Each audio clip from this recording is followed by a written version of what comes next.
Basic details. The Naked Gun, 2025. Director, Akiva Schaffer. Writers, Akiva Schaffer, Dan Greger, Doug Main.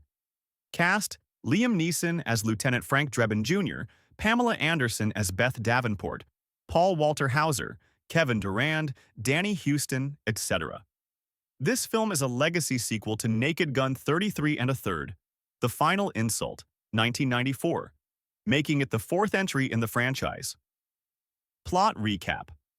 Here's how the story goes, in fairly detailed order. 1. Opening botchy bank heist. Distraction. Lieutenant Frank Drebin Jr., following in the footsteps of his legendary father, is introduced in a comedic action sequence. He thwarts a gang of bank robbers while disguised as a schoolgirl. This turns out to be a diversion. While everyone is focused on the robbers, someone steals a gadget called the PLOT device, primordial law of toughness, from a safe deposit box nearby. Because of his over-the-top behavior and perhaps public embarrassment, the LAPD reassigns Drebin Jr., seeing him as a legal liability. He also has a sentimental moment where he prays to his deceased father, asking for a sign, an owl, that he's doing things correctly. 2. Investigation into a suspicious death. Drebin is pulled into a case. A software engineer named Simon Davenport dies in a car crash.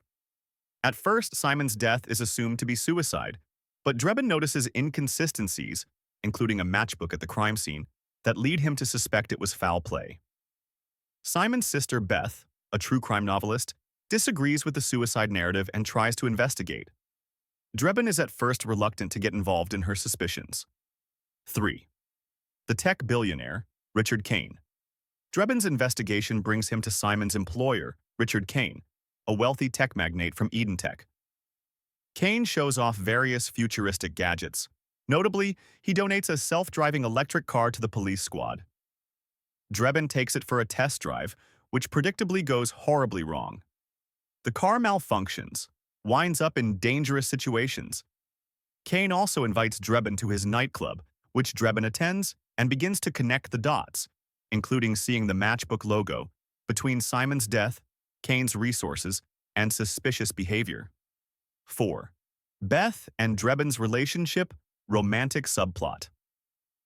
As Drebin delves deeper, he and Beth grow closer. There are moments of bonding and romance. At some point, they spend a romantic weekend together in a snowy alpine lodge.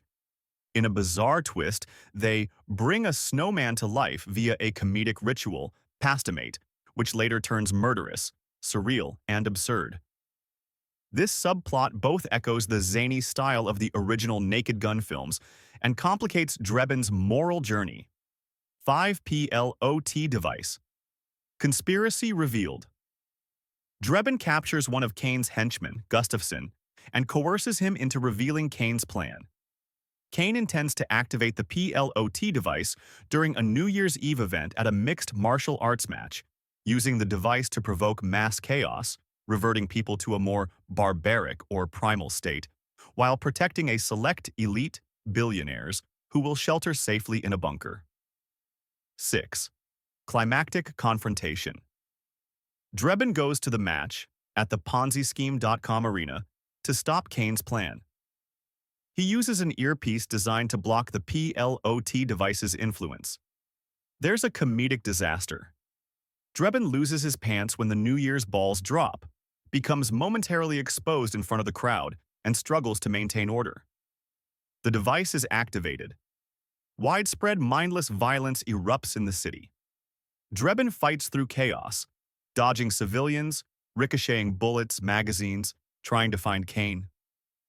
Kane escapes temporarily, but eventually Drebin, aided by the spirit, manifesting as an owl, a callback to his plea to his father, manages to defeat Kane, including blinding him using owl-related antics, and stop further damage.